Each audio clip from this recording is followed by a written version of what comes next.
Continuamos con la audiencia. Tenía la palabra el señor representante del Ministerio Público. Sí, gracias, señor presidente. Como dije, en lo que sigue, en el tramo que sigue de nuestra intervención, me voy a concentrar en las diversas circunstancias que dan absoluta certeza sobre el conocimiento que tuvieron todos los acusados del elemento contextual característico de los crímenes de lesa humanidad, como dije, de mínima en el nivel de la representación, pero además, en el caso de Garay y de Fernández, reforzado absolutamente en el alcance y en el detalle de ese conocimiento. En los casos de Fernández, Garay, con decir que prestaban funciones en el D2.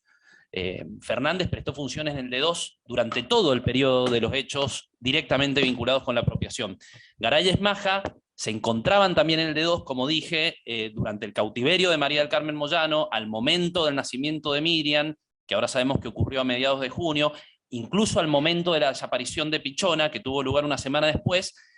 y por supuesto fue precisamente al amparo de ese rol que venían desarrollando en el aparato represivo estatal que intervinieron en la maniobra delictiva planificada e iniciada por supuesto desde entonces y que se concretó con la inscripción de María del Carmen, de Miriam, el 18 de julio del 77, pocos días después de que los dos últimos, o sea, de que Garay y Esmaja pasaran a revistar a otras dependencias, pero continuando, por supuesto, en el ámbito de la Policía de Mendoza.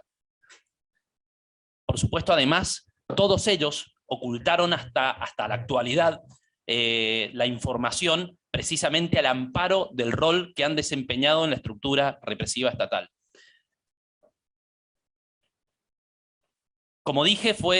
si a esto sumamos lo que venimos relatando desde el inicio de nuestra intervención, digamos que no solo pertenecían al D2, sino lo que pudimos saber en este juicio, que es que el D2 era la estructura que había llevado a cabo en los años previos la persecución, una persecución tan programada y tan detallada contra María del Carmen Moyano. Bueno, queda claro que solo con estos extremos, solo con la pertenencia al D2 y solo con acreditar que el D2 tenía tanta información sobre ellos porque había sido precisamente el D2 el motor de toda esta persecución, bastaría para afirmar a cabalidad los extremos vinculados con el tipo subjetivo en el marco del ataque general y sistemático contra la población civil. Ya lo he dicho y no quiero repetirlo tantas veces, pero información, ya nos hemos referido no solo a la persecución que hizo el D2, sino al nivel de información que manejaban todas las áreas represivas, con mucha más razón aquella que había tenido el protagonismo inicial de toda esta persecución. Digo, lo manejaba el Servicio de Inteligencia Naval, el Grupo de Tareas 37, la Superintendencia de Seguridad de la Policía Federal, el D2 de San Juan, el departamento, las áreas represivas del departamento de San Nicolás, etc. Por supuesto, esa información la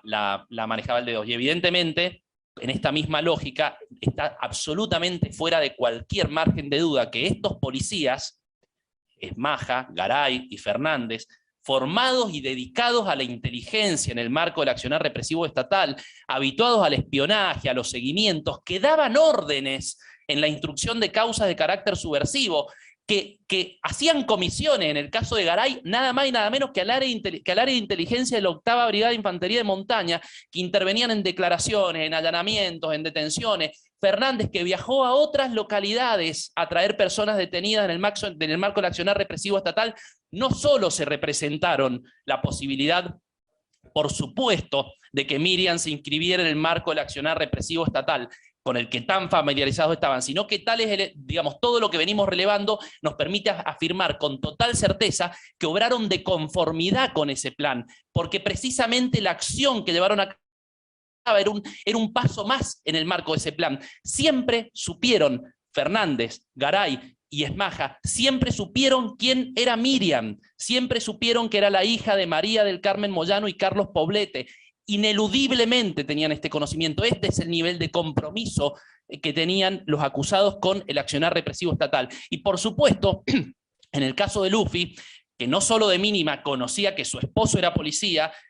que la policía se encontraba abocada a la denominada lucha contrasubversiva, hecho notorio y de público conocimiento, sino que además en el marco de ese contexto, y con conocimiento de ese contexto, inscribió como hija biológica a una niña que ingresó a su núcleo familiar, que no era suya, por supuesto, y que además que ingresó a su núcleo familiar a través de su esposo, y en el marco de una maniobra en la cual todos y cada uno de los intervinientes eran integrantes del D2 de la Policía Provincial. que se abocaban en forma conjunta, coordinada, planificada a la realización de una maniobra visiblemente ilícita. Igualmente, por supuesto, está fuera de toda duda que cuanto menos se representó, insistimos, hipótesis de mínima, en el caso de Luffy, se representó que la acción podía insertarse en el marco de este ataque. Si a todo esto agregamos el paso del tiempo, la información que públicamente comenzó a circular con relación a las apropiaciones, las campañas de Abuela de Plaza de Mayo, y siendo un delito que se perpetuó durante 4 décadas, resulta evidente el nivel de certeza que corresponde también atribuir de mínima a esta representación en el caso de Luffy.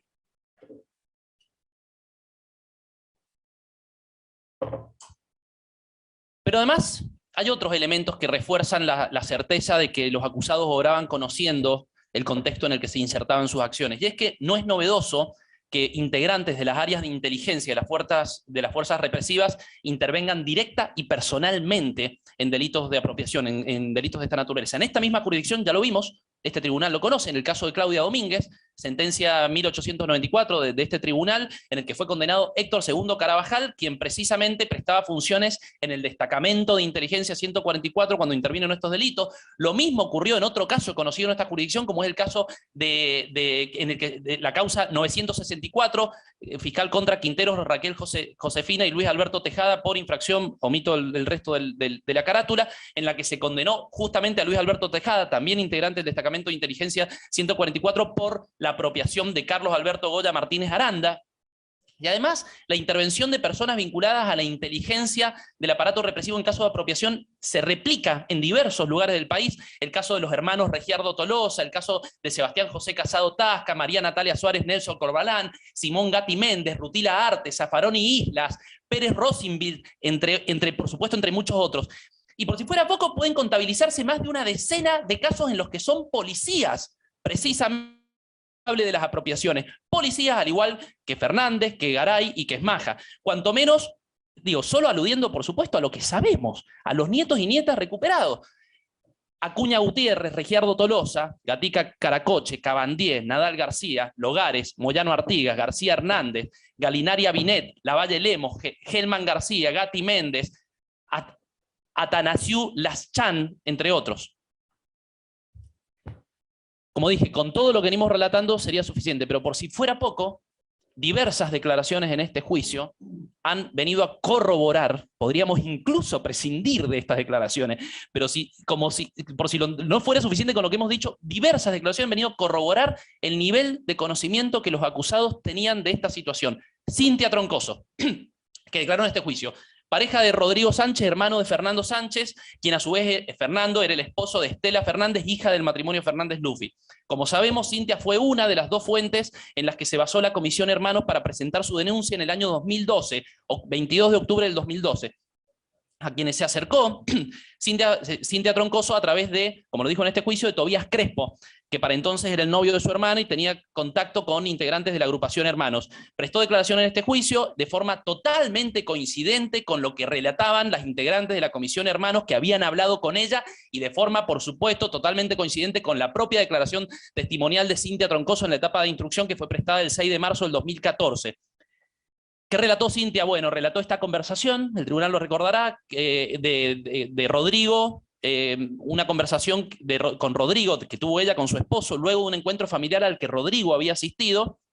y Rodrigo le expresó que Fernando, su hermano, le había comentado no solo que Armando Osvaldo Fernández estaba preso porque lo iban a enjuiciar por delitos de lesa humanidad, como relató Cintia, para entonces la versión que había en el grupo familiar era que se encontraba trabajando en San Luis, sino que además le expresó que Estela había dicho que Miriam no era hija biológica y que su padre la había traído una noche a su casa y que la habían criado como una hija más. Más adelante en este juicio, en esta sala, se le preguntó nuevamente por este punto a Cintia Troncoso y aclaró: el origen de la información es Iris. Y luego reiteró: Estela le había dicho, perdón si esto no lo aclaré en su momento, que ella no entendía cómo su mamá le había ocultado esto tanto tiempo. A Estela, a Miriam y a toda la familia, cómo les habían ocultado esto tanto tiempo, pero la fuente de la información es Iris, por lo que yo entendí en todo el relato. Después, cuando se le preguntó si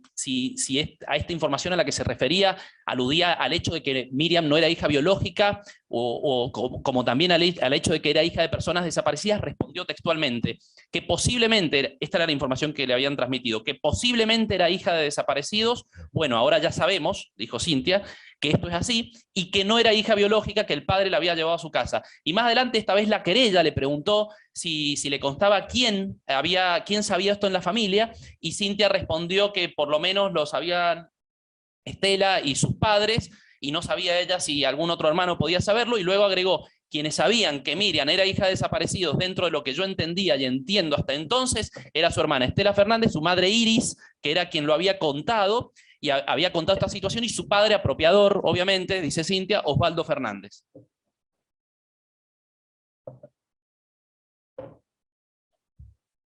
En otro tramo se le preguntó nuevamente por esto a Cynthia. Bueno, reitera una y otra vez las mismas expresiones. Dice que efectivamente Rodrigo me contó y que Fernando le contó, y esto lo digo textual para que quede claro cuáles fueron sus expresiones, fue que a raíz de todo esto, de que el padre estaba preso, ellos supieron, Estela supo por su madre, que Miriam no era hija biológica de la familia y que posiblemente era hija de desaparecidos y que no lo sabía. Bueno, nuevamente después se le preguntó concretamente si ella sabía si Miriam estaba o no al tanto, y ella dijo que en ese momento pensó que Miriam no sabía. No sé si después, no sé después cómo es que ella se enteró, ya refiriéndose al conocimiento de Miriam. Sí sé que estuvo evadiendo y que todo el mundo lo supiera porque se escapó y no se quería hacer el ADN, bueno, lo que coincide con lo que luego expresó la propia Miriam en esta sala. Pero además todo este relato de Cynthia resulta, por supuesto, corroborado por todas las declaraciones de las integrantes de Hermanos que también declararon este juicio y cuyas declaraciones ya voy a referir luego sucintamente. Además de Cynthia, ¿quiénes declararon en este juicio? Rodrigo, como Fernando, José Sánchez, ambos hermanos. Y si bien, a ver, el tribunal lo tendrá presente seguramente, si bien ambos iniciaron sus declaraciones intentando instalar que la información a la que hemos estado refiriendo y que relató Cynthia había provenido de las noticias, luego rectificaron, a medida que avanzaban los relatos, parcialmente esos posicionamientos, y a medida que se los interrogaba con más precisión, que se les preguntaba con más detalles, terminaron corroborando, como voy a demostrar, en lo sustancial la declaración de Cynthia. Con relación a las declaraciones de ambos, hay que tener algunos elementos en mente para examinarlas. Primero deben leerse ambas declaraciones a la luz de la estrecha relación que tenían y que tienen con la familia Fernández. No solo lo dijeron expresamente cuando se les preguntó, cuando el tribunal, el presidente les preguntó por las generales de la ley, sino que además resultó visible para todos y todas quienes hemos participado de este debate que ambos se mostraban reticentes a declarar. Esto fue algo notable. Recordará, además del tribunal, que esto fue puesto expresamente en palabras por ambos hermanos. Rodrigo, cuando reprochaba en la sala que su esposa, sin su conocimiento, se había metido en el tema, a espaldas suyas, expresiones de Rodrigo, o que me lo ocultó, o se refería a la familia Fernández como una familia a la que apreciaba mucho, que a mí no me han hecho nada, se han portado excelente y no tengo nada malo para decir de ellos, entre otras expresiones similares. Y en el mismo sentido Fernando, quien dijo apenas iniciada su declaración: yo nunca tomé partido ni nada, acompañé a mi ex mujer que se sentía mal, nosotros tenemos una relación muy buena actualmente, siempre tuvimos, y de Iris y Osvaldo, para mí siempre fueron dos grandes personas. Bueno, en definitiva, son unos grandes abuelos, mis hijos los aman. Entonces esto claramente hay que tenerlo en cuenta cuando vamos desgranando sus declaraciones, en el sentido que lo voy a hacer. Y en segundo término, hay que tener en cuenta las contradicciones, por supuesto, que deben ser precisamente interpretadas, las contradicciones entre ellos o incluso con algunos tramos de la declaración de Cynthia, que deben ser interpretadas en el marco de este contexto de su intento de no perjudicar, y justamente para esto están las generales del área y para conocer cuál es el nivel de relación que tienen las personas que declaran y cómo deben interpretarse sus declaraciones, justamente en su intento de no perjudicar la posición de los acusados. Ahora bien, Rodrigo, por ejemplo, cuando comenzó su declaración, sin referir a qué tipo de información se estaba refiriendo, cuando inició su declaración, empezó diciendo: lo que yo sé del caso es lo que salió en las noticias. Los diarios hace muchos años atrás, yo voy a omitir algunos tramos y me voy a concentrar en lo que resulta más relevante. La información que yo obtuve hace muchos años, no recuerdo muy bien, hace 8 años atrás, no recuerdo exacto la fecha, en una reunión familiar. Hasta acá nadie le había preguntado nada, ni por tiempo, ni por reunión familiar, ni nada. Bueno, no recuerdo la fecha, mi hermano Fernando, que era esposo de Estela Fernández, me había contado, se había enterado por las noticias, por lo que salió en los diarios, y él en una reunión, como hablando de muchos temas, me lo contó como un tema más. Al serle preguntado, porque no se le había preguntado hasta entonces, cuál era concretamente la información, a qué se refería con esa información que se había enterado por los diarios hacía 8 o 10 años atrás en una reunión familiar y de parte de su hermano, reiteró que en una conversación de 8 o 9 años atrás, y esta vez incorporó a Miriam en este relato, dijo, mi hermano, no recuerdo bien que habló del tema, lo tiró como, che, ¿vieron las noticias? ¿Viste mi suegro? Ahora está preso por el tema de la Miriam, no se sabe. Bueno, lo que salió en las noticias, dijo en esta sala Rodrigo, ¿no? No me acuerdo muy bien, eso fue lo que él dijo. ¿Vieron que mi suegro está en las noticias por el tema de lo que pasó con la Miriam? Parece que está metido, no sé. Mi otro hermano respondía, él relataba esta conversación entre hermanos, y él dice, mi otro hermano, ni él ni Fernando, sí, yo lo vi en las noticias, qué cagada, bueno, mucho más no me acuerdo, dijo en esta sala Rodrigo. El resultado de ADN de Miriam se obtuvo en diciembre del año 2017. Evidentemente, ninguna información periodística podía aludir a la apropiación de Miriam hacía 8 o 10 años atrás. Tras recordarle en ese momento que estaba declarando bajo juramento, así lo hicimos del Ministerio Público Fiscal, y de mencionarle que Cintia había dicho que la información que su hermano le había brindado provenía de la familia, pasó a admitir Rodrigo que efectivamente la información podía haber provenido de Estela. Fue así, dice él. La información fue así. Y digo textual, él en las noticias, no sé si en las noticias o se lo contó su mujer, Estela Fernández, a quien del entorno de la familia Fernández, o donde lo escuchó él, seguramente de su mujer o de alguien, ya cambió, y en la reunión me lo cuenta a mí, che, vieron que mi suegro está con problemas por el tema de la Miriam, se lo contó seguramente su mujer, y por todo lo que él vio de las noticias, seguramente de ahí lo sabe, pero él no me dijo con exactitud, que yo recuerde, che, Rodrigo, Estela Fernández me contó que tanto y que tanto. No, no recuerdo que me haya dicho eso con exactitud. Pasaron muchos años, muchos, no recuerdo. Y finalmente indicó no recordar que fuera Luffy, eso reiteró, digamos, corroboró en su versión que no había sido Luffy, no recordó que hubiera sido Luffy quien le había contado a Estela. ¿Qué dijo Fernando? Fernando, bueno, y como ya dije, inició su declaración con esta expresión de yo nunca tomé partido por nada y demás expresiones que ya referí. Y hay dos temas relevantes en el testimonio de Fernando Sánchez. El primero tiene que ver con el origen de la información, del que desvincula a Estela, y el segundo tiene que ver con la temporalidad de la reunión en la que habló con su hermano. Por supuesto que ambos temas se encuentran relacionados porque uno permite avanzar sobre el otro y sobre la verosimilitud de ambas cuestiones. Con relación al primero, al origen de la información, recuerdo que asoció Fernando asoció el origen de la información, la información con el origen biológico de Miriam, con las noticias o los diarios, al igual que su hermano. Bueno, su hermano, como ya dije, después se rectificó, asumió que el origen de la información podía haber provenido de la familia, y él negó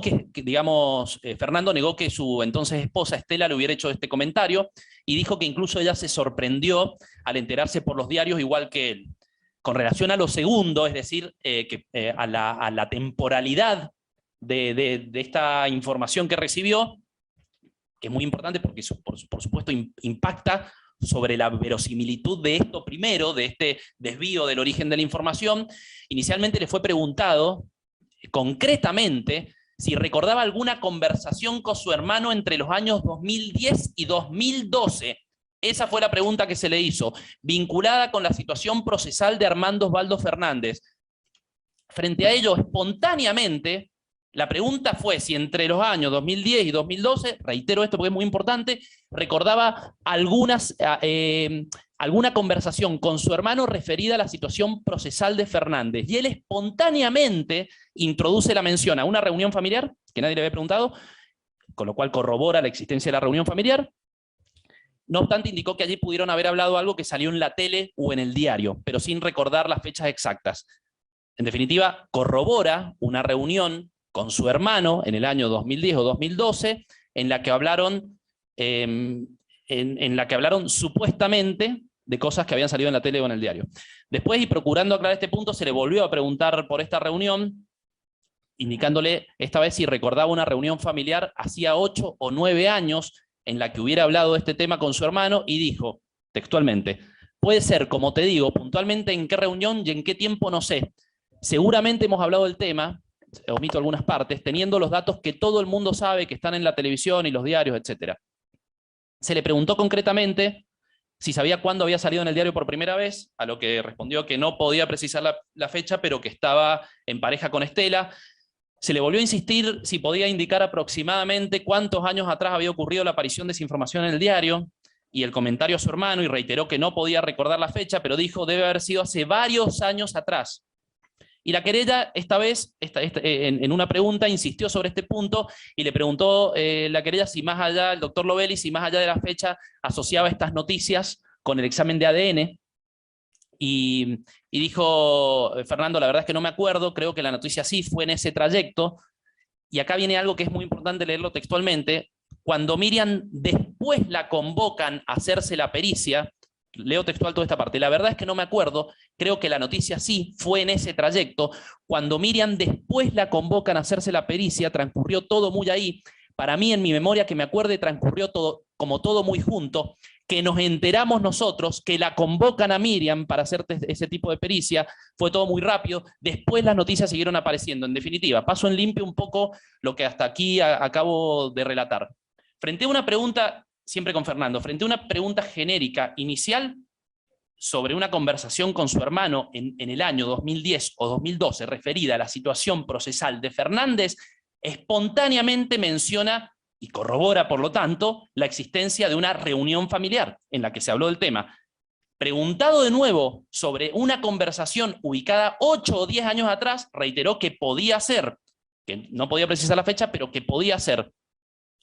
Cuando se le insiste por la aparición de esta noticia en el diario, dice que no se acuerda porque fue hace muchos años atrás. De nuevo, pensemos en la fecha en la que apareció. Esto es algo evidente, pero lo pongo con este nivel de detalle para que no quede ninguna duda. La fecha en la que aparecieron en los diarios alguna información vinculada con la profesión de Miriam, que obviamente fue con posterioridad al examen de ADN.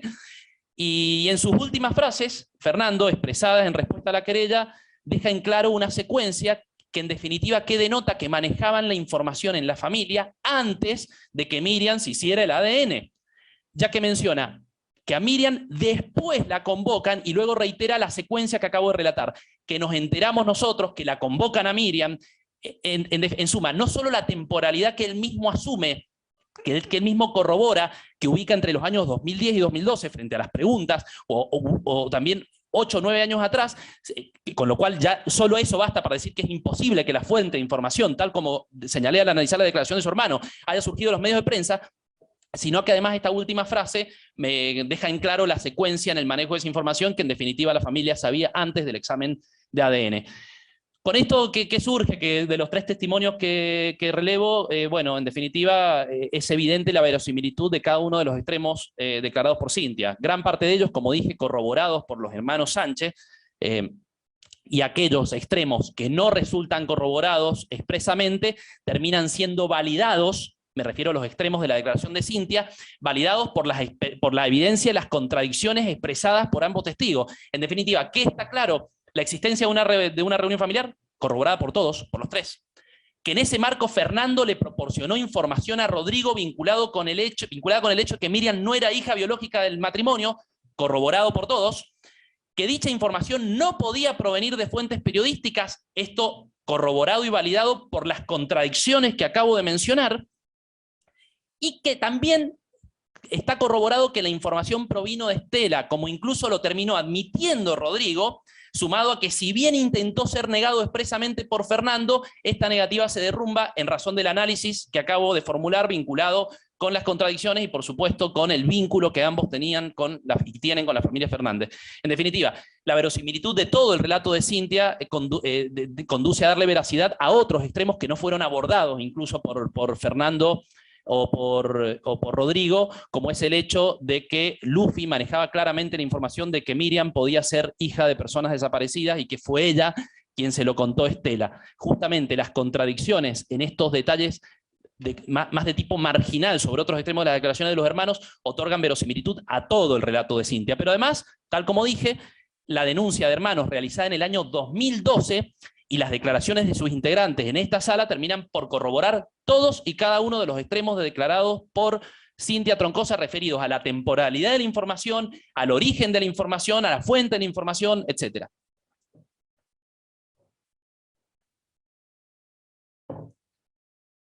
Pero además hay otros testimonios que escuchamos en esta sala que corroboran el conocimiento que había de la apropiación de Miriam en el seno de la familia Fernández. Y ese es el caso, por ejemplo, de lo declarado por Beatriz García. Beatriz García explicó que en el marco de las investigaciones que llevaban a cabo en el MED por posibles casos de apropiación, recibieron un correo de alguien que se identificó como Sofía Sande, y como prima de Miriam, que también aludía a su posible apropiación, cuyo contacto, bueno, explicó Beatriz que no pudo concretarse. Pero además, y sobre todo, Beatriz explicó que en el año 2005, una compañera suya, docente, a quien durante años, dijo Beatriz García, le respetaron el anonimato de la información, le respetaron el pedido que esta persona había hecho de mantener en reserva su identidad, le mencionó en el año 2005 esta docente compañera que en la familia Fernández, Fernández y Luffy, había una niña que no podía ser hija biológica porque ella misma, esta persona que habló con Beatriz, la había conocido bebé en un tiempo en el que no podía haber nacido biológicamente porque Luffy acababa de tener otro hijo, no daban los tiempos de los embarazos.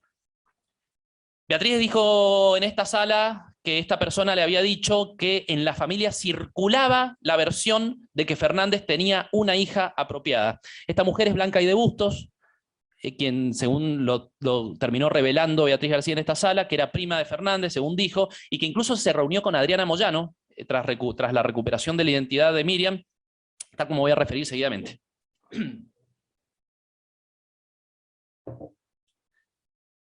Adriana Moyano, cuando declaró en esta sala, dijo que su apropiadora, refiriéndose a la apropiadora de Miriam, a Luffy, se jactaba de tener una nena recién nacida. Eso lo sé por una familiar de ella que en determinado momento tuve contacto. Y más adelante, en su declaración, corrobora que esta pariente Blanca se llama, dice dice Adriana Moyano. Claramente es Blanca Aide Bustos. Y agregó que dicha persona, al hacer referencia a Luffy, le expresó a Adriana: yo sabía que no podía ser de ella, frente a lo cual la apropiadora le negaba la situación a esta persona diciéndole es mía, a Blanca. Y Adriana, en el marco de estas conversaciones con Blanca, explicó que surgía que Miriam la habían tenido a los pocos meses de haber nacido su hijo biológico varón. En definitiva, una serie de extremos que coinciden absolutamente con el relato de Beatriz García, idéntico en cuanto al contenido de estas conversaciones con Blanca. Beatriz García y Miriam y Adriana, por su parte, en estas conversaciones con Blanca Aide Bustos, que en definitiva ancla el conocimiento que había en las familias Fernández, y particularmente en Luffy, sobre el origen biológico de Miriam. Otra de las testigos, Mariana Herrera Rubia, dejó también en claro, por supuesto, el conocimiento que había en el grupo familiar sobre el hecho de que Miriam no era hija biológica del matrimonio. Mariana fue una de las, como ya dijimos, una de las fuentes en las que Hermanos basó, la segunda fuente en la que Hermanos basó, la agrupación Hermanos basó su denuncia. Era vecina, Mariana, como lo dijo en esta sala, de una persona llamada Liliana Giuliani, quien a su vez estaba casada con Jorge Giarratana, que era personal civil de la Policía de Mendoza, y era cuñado de Norberto Fernández. Norberto Fernández, hermano de Armando Osvaldo Fernández. Una hermana de Jorge estaba casada con Norberto Fernández. ¿Qué declaró Mariana Herrera Rubia? Que entre el año 2002 y 2003, su vecina le dijo que en la familia Fernández, esta frase que ha repetido, hay hijos que no son hijos. Por supuesto, son burdos los intentos de Fernández en su indagatoria de desmentir esta afirmación sobre la única base de decir que no tenía contacto con su hermano hace años. Mariana Herrera Rubia declaró esto en la oficina fiscal en el año 2014, 3 años antes de que se supiera por el examen de ADN que Miriam era hija de Pichona y de Carlos. 3 años antes lo había dicho Mariana Herrera Rubia, y antes se lo había dicho Hermanos, por supuesto, que presentó su denuncia el 22 de octubre del año 2012. Y nuevamente, tal como ocurre con la declaración de Cynthia Troncoso, cada una de las referencias que hace Mariana Herrera Rubia fueron corroboradas por las integrantes de la agrupación Hermanos, que contaron cómo fue el contacto con estas con estas dos testigos antes de presentar su denuncia. Y paso a ellas, entonces, a las declaraciones en este juicio de Mara Naime Díaz, de Celeste Seidel, de Belén Baigorria, de Paula Baigorria, integrantes de la Comisión Hermanos de la agrupación Hijos. Voy a ser muy breve porque en definitiva estas declaraciones corroboran todos y cada uno de los extremos que acabo de relevar al analizar las declaraciones de Cintia Troncoso y Mariana Herrera, que son las dos fuentes, como dije, en las que basaron su denuncia. Ellas explicaron cómo se contactaron con ambas testigos con relación a Mariana Herrera Rubia, explicaron que era amiga de Estela Tortolini, que a su vez era la madre de Violeta Aires, que era una compañera de ella, y que fue precisamente Violeta quien les comentó que Mariana tenía ese dato, tras lo cual se reunieron con Mariana, y Mariana les contó toda la información que tenía en términos, por supuesto, absolutamente coincidentes a los que los hizo Mariana Herrera Rubia expresamente en esta sala. Y con relación a Cintia Troncoso, como lo relató Cintia antes, también ellas corroboraron que se habían acercado a Cintia a través de Tobías Crespo, bueno, en definitiva, y que primero hicieron un contacto telefónico, hasta posteriormente por correo electrónico, hasta que pudieron reunirse. Las voy a omitir los detalles porque, bueno, las 4 testigos corroboran cada uno, como dije, de los extremos que, gracias, de las 2 testigos, digamos, a las que antes hice referencia. Y finalmente el propio testimonio de Miriam, que el propio testimonio de Miriam en esta sala da cuenta cuanto menos de la representación clara que tuvieron los acusados sobre el contexto en que obraron. Como ya dije, no obstante, por las demás pruebas sabemos que fue mucho más que esa mera representación. Pero cuanto menos de esa representación da cuenta el propio testimonio de Miriam. Miriam, en su segunda declaración prestada en esta sala,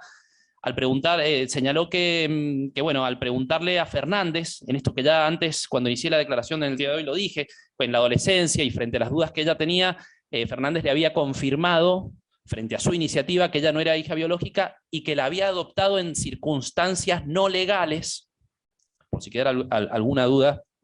del tipo subjetivo en este caso, con lo cual claramente se conocía la ilicitud, por supuesto, del ilícito por parte de sus autores. Y además, lo que hay que valorar en el relato de Miriam es la inverosimilitud del relato que a ella le contaron. En el testimonio de Miriam se advierte la inverosimilitud de la versión que a ella le dieron, es tan manifiesta, es tan burda, que claramente es un indicio más de la información que pretendieron ocultarle.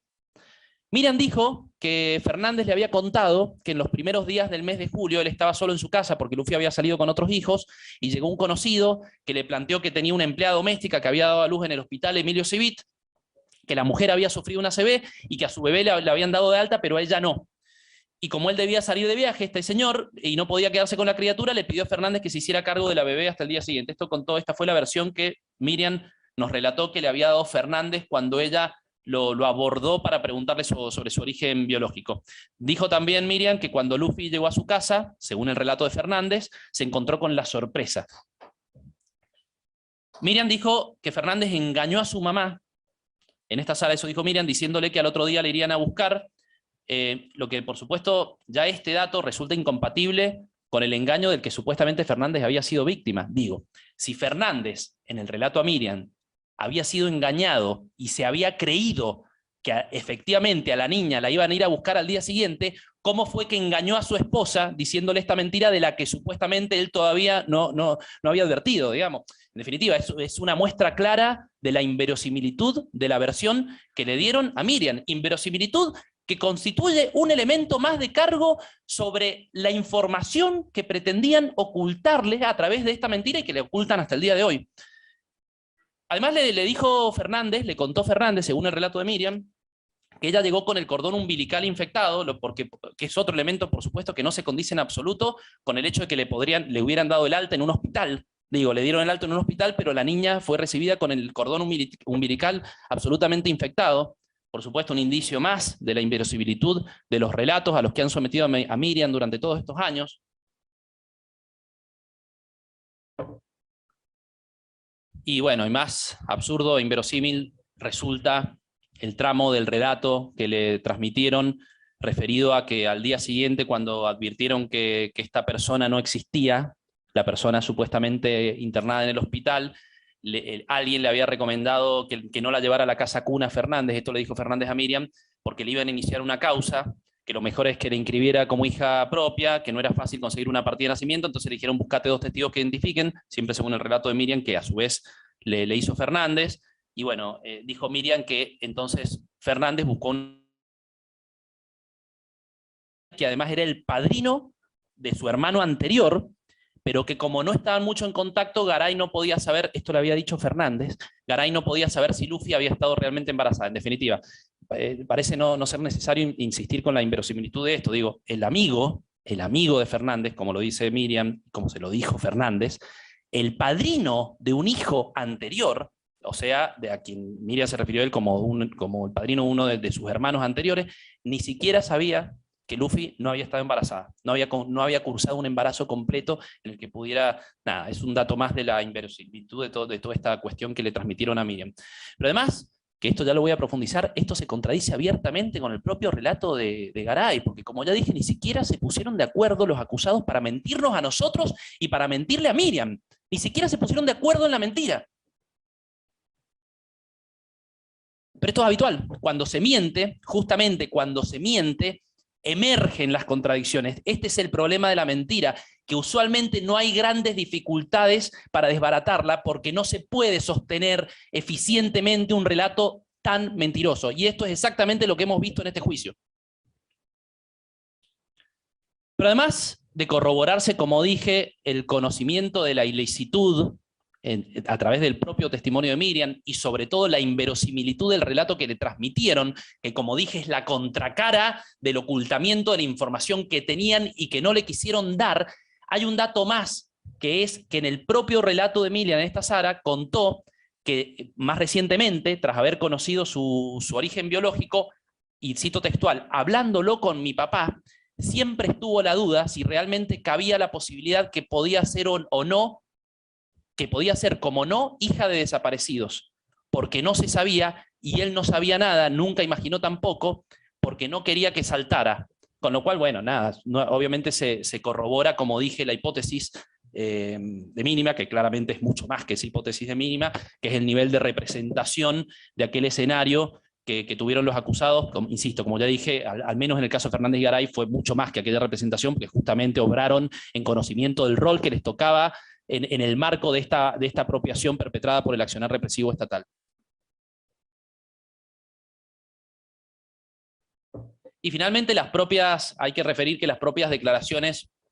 de Fernández y Garay tienen tal nivel de inverosimilitud, y ahora me voy a concentrar en eso, que no alcanzan siquiera para conmover mínimamente la imputación que pesa sobre ellos. Para contar esta fábula, esta mentira que escuchamos en el debate, en el caso de Fernández, y en la instrucción en el caso de Garay. ¿Qué había dicho Garay en la instrucción? Textualmente: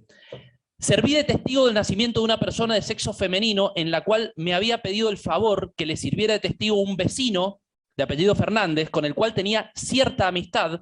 al manifestarme que él quería que yo fuera testigo del nacimiento de una bebé que había nacido en su domicilio y que era de una empleada doméstica que vivía en San Carlos y no la podía mantener. Este señor, Fernández, tenía 4 o 5 hijos, o sea que lo que me dio a pensar que él quería hacer una obra de bien, por cuanto esta niñita iba a quedar abandonada. Por esta situación, y sin consultarlo con mi esposa, accedí a lo solicitado. Esto fue lo que había dicho Garay, cuya declaración fue incorporada a este juicio porque decidió no prestar declaración en este debate. ¿Qué dijo Fernández? Bueno, contradijo manifiestamente, visiblemente, aquella versión. Dijo, y de nuevo, nosotros con mis compañeros y mis compañeras de la oficina fiscal nos tomamos el trabajo de desgravar textualmente lo que dijo Fernández sobre este tramo del vínculo con Garay, y dijo textualmente: le hablo a Garay y le miento a Garay, ¿vos sabés que tengo una nena? Sí, me he enterado que tenés una nena, responde Garay en el relato de Fernández, porque Garay vivía casa intermedia, omito reiteraciones, casa intermedia vivía Garay y tiene expresiones similares, y le cuidaba todos los días mi señora, entendemos que a los hijos, porque trabajaban los dos. La señora era maestra y él trabajaba también. Un tiempo trabajó con nosotros, otro tiempo estuvo dando vueltas, no sé. Entonces me dice: sí, hermano, ¿cómo no? ¿Cómo no te sirvo de testigo? ¿A dónde hay que ir? A la calle Vélez Arfield. Relato siempre de Fernández, donde funcionaba el registro civil de Dorrego. vamos, y bueno, está bien, allí aparecen los dos con Esmaja, en 10 minutos me dieron el certificado de buena conducta, y acá viene lo más relevante y la contradicción manifiesta con lo que había dicho Garay en la instrucción. A todo esto le mentí a Garay, le dije que mi señora no llegaba al Fleming, no llegaba. Entonces tuvimos que llamar al servicio asistencial, la atendieron como 2 horas, pero no nos dieron un certificado de nacido vivo porque ese servicio asistencial, le digo a Garay, no estaba registrado en OSEP, que es la obra social nuestra. Entonces tengo que conseguir un certificado, conseguir de alguna manera cómo asentar a la nena. Me dice, sí, hermano. Le digo, la única manera es con 2 testigos. Como todos los días atendía a mi señora, me dice, sí, hermano, ¿cómo no? Así que de esa manera aceptó, y bueno, Garay era una persona que prácticamente estaba en la casa de noche, bueno, sigue hablando sobre el trabajo que tenía Garay, y dice, también le mentí a mi señora porque le digo, mirá, me han dado un certificado por 2 meses, y por 2 meses no viene nadie. Mentira, se rectifica Fernández, le digo, va a quedar para, bueno, ahí no se entiende, es difícil seguir ese tramo. ¿Cómo? Pero si no es, y bueno, son las reglas que se arreglen. Esa frase sí me recuerdo con claridad haberla escuchado en esta sala por parte de Fernández. La mentira es tan burda que no sé, francamente, no sé ni por dónde empezar. Según Garay, le dijo que la hija de una empleada doméstica, según Garay, Fernández le había dicho que era la hija, esta niña era la hija de una empleada doméstica de San Carlos, que creyó que Fernández estaba haciendo una obra de bien para que la niña no quedara abandonada. Según Fernández, le dijo a Garay que era su propia hija porque su esposa no había podido llegar al Fleming y que el servicio que concurrió a su casa no lo certificaba. O sea, creo que con esto basta, no sé qué más decir al respecto. Para Garay era un vecino, Fernández, era este señor con el que tenía cierta amistad. Resulta que para Fernández el trato era de, sí, hermano, por supuesto, hermano, a lo que podemos sumar lo explicado con Miriam, este vecino, que según era alguien como con un trato distante al que alude Garay, era el padrino de otro de los hijos del matrimonio Fernández, que lo supimos en esta sala. Pero además, por supuesto, analizando esto contrastando ambas declaraciones, pero si las analizamos autónomamente también, sin contrastar una con otra, se caen a pedazos del nivel de falsedad que tienen. Garay. Con Garay, como prueba de la falsedad, bastaría con aludir a que omite el vínculo con Fernández en su declaración. Se olvida de que trabajaban juntos en el D2. O sea, es un vecino, es alguien con quien tenía cierto contacto, cierto nivel de amistad, y se olvidó Garay de decir que integraban el D2 de la policía de Mendoza. Y en el caso de Fernández, bueno, es mucho más, porque en el caso de Fernández se explayó tanto que, bueno, esto pasa, insisto, cuando se pretende construir una mentira, mientras más se explaya, más fisuras surgen por todos lados. Dijo que su amigo, su vecino, como ya dije, casa de por medio, su amigo, su vecino, agrego yo, con quien había compartido y compartía funciones en el D2, los hijos de Garay eran atendidos todos los días por su esposa, además sabemos, como dije, que es el padrino de su hijo, y él engañó a alguien con ese nivel de trato. Olvidémonos de lo que dijo Garay, digo, incluso analizando autónomamente las declaraciones. Él engañó a alguien con ese nivel de trato y le hizo creer que tenía una hija, y esta persona con este nivel de familiaridad y de confianza ni siquiera supo que su esposa, como dije, no había cursado un embarazo. Pero además confunde el nombre de la empleada, de esta supuesta empleada, a Garay, del empleado del mayorista de calzado. En un momento Fernández le llama Celia Escurra, en otros tramos le llama Carmen. Y bueno, párrafo aparte merecen las expresiones de Fernández sobre la naturaleza que él asigna al delito que cometió, que constituyen una afrenta, directamente una afrenta a este juicio, una afrenta a los familiares y una afrenta a Miriam. Comparó a Miriam con el ganado sin marca. Se refirió a Miriam como orejana, parafraseando lo que supuestamente le había dicho un abogado, un tal abogado Serrano, y en lugar de definir lo que hizo como lo que realmente fue una apropiación, nuevamente parafraseando a este abogado, dijo, usted cuatrerió. Esto dijo Fernández, en referencia a este delito. También lo comparó con un contrabando de mercadería, en una analogía muy, muy extraña, y dijo que a diferencia de un camión que circula sin papeles, él hizo algo legal. Puso 2 testigos. Se olvidó que los 2 testigos eran falsos, digamos. No puedo ni siquiera entender cuál es el sentido de esta mentira y de estas expresiones. Pero además, bueno, esto sumo lo que antes dije, otras contradicciones que analicé antes cuando me referí al testimonio de Miriam, de cómo supuestamente engañó a su esposa cuando él mismo, en principio, según su propio relato, se había creído inicialmente ese engaño. En definitiva, una serie de cosas que no pueden ser de ningún modo atadas. Todo esto lo estoy analizando para dejar en claro que estos intentos defensistas por parte de estos dos acusados no tienen, por supuesto, ningún tipo de incidencia ni de impacto en todo el análisis que hemos hecho del tipo subjetivo de esta figura en el marco de la intervención que hasta ahora venimos haciendo, por supuesto.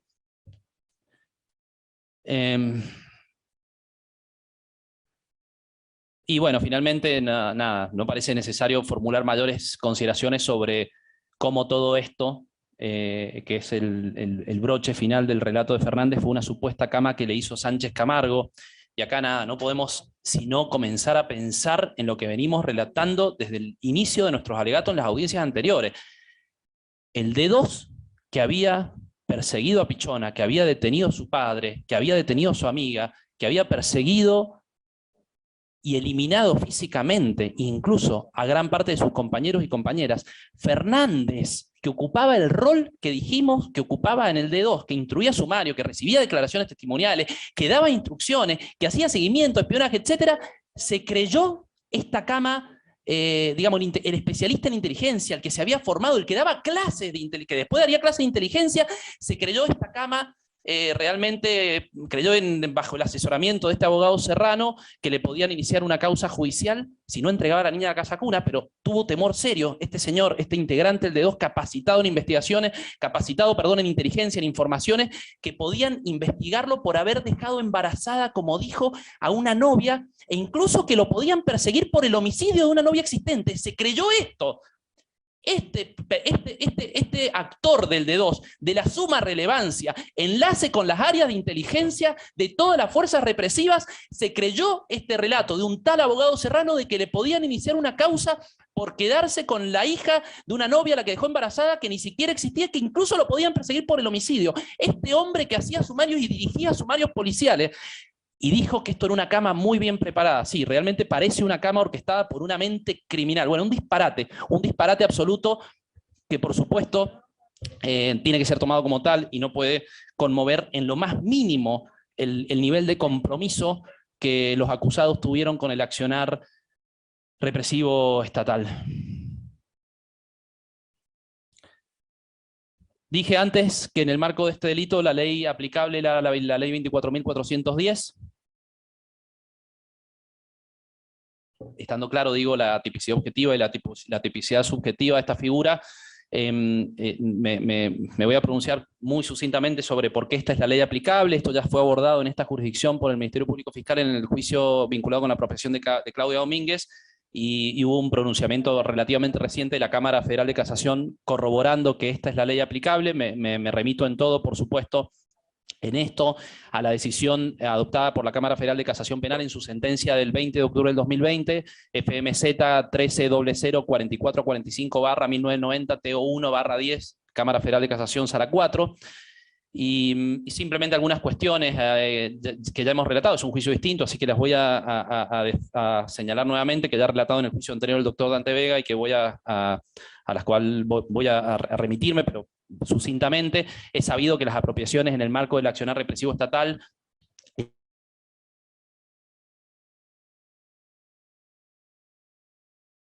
a perpetrarse, por supuesto, en aquella época, y en el marco de una ley que era la entonces vigente, que era la ley 11.179, que establecía en el artículo 46 una pena que va de 3 a 10 años, y esto fue modificado por la ley 24.410 el 28 de diciembre del 94, publicada en el Boletín Oficial el 2 de enero del 95. Entre otras muchas modificaciones, la ley 24.410 modificó el artículo 146 exclusivamente en cuanto a la escala penal, que elevó la mínima y la máxima de este delito en una escala que va de 5 a 15 años. Y ya también se ha señalado y es sabido que la retención y el ocultamiento son conductas permanentes. No voy a omitir las citas a la doctrina. Como se sabe, si bien la sustracción es un delito instantáneo de carácter y de resultado, que se consuma, como ya señalamos, con el despojo por la interrupción del vínculo, si tras la sustracción,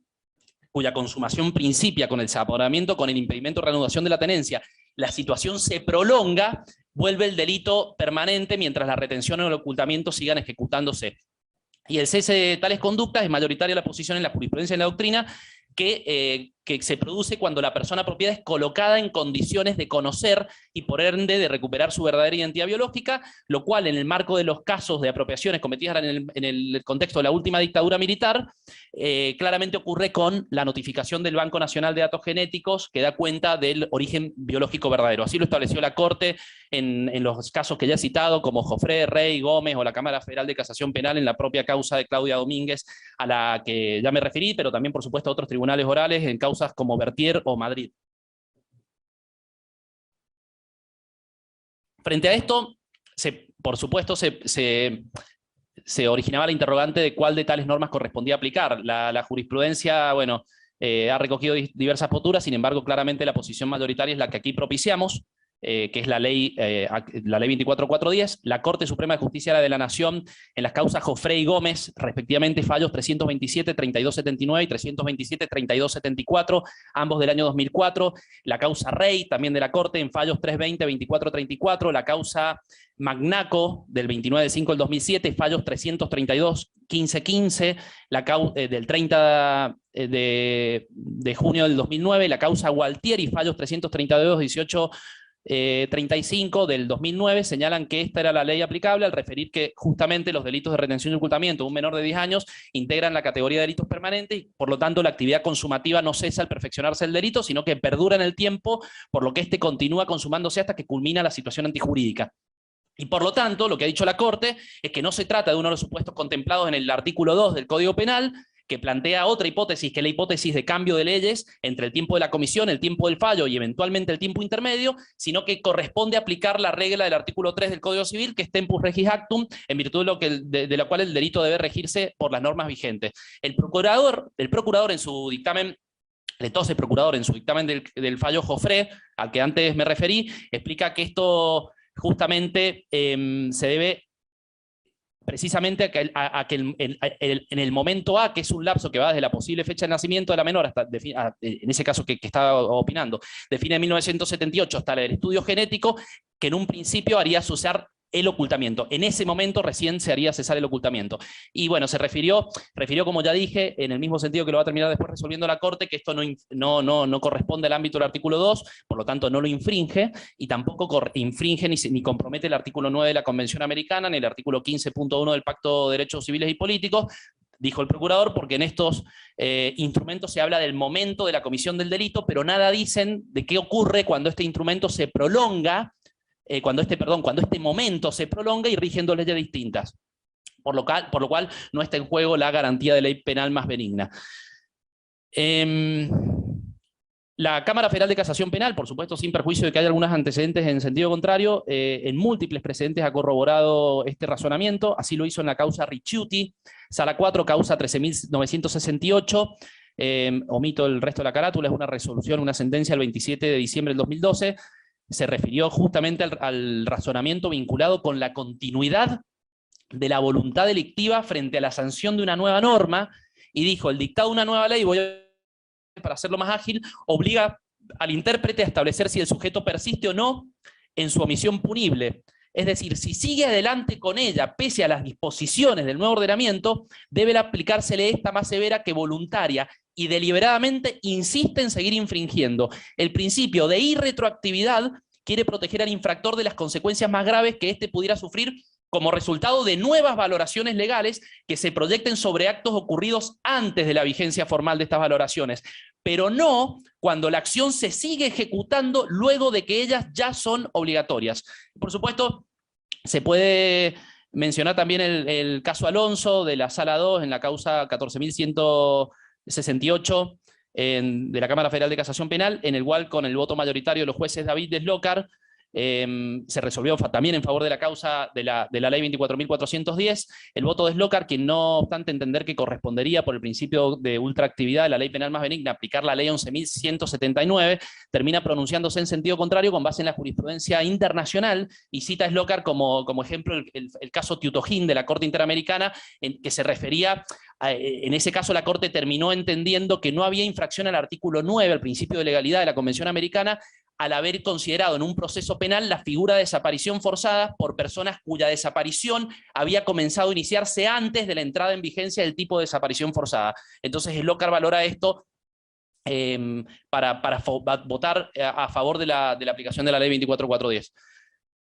Y bueno, en causas más recientes se ha resuelto en el mismo sentido. Algunos ejemplos: el 17 de julio de 2019, en la causa Marcialetti, Liliana Adela y otros sobre recurso de casación,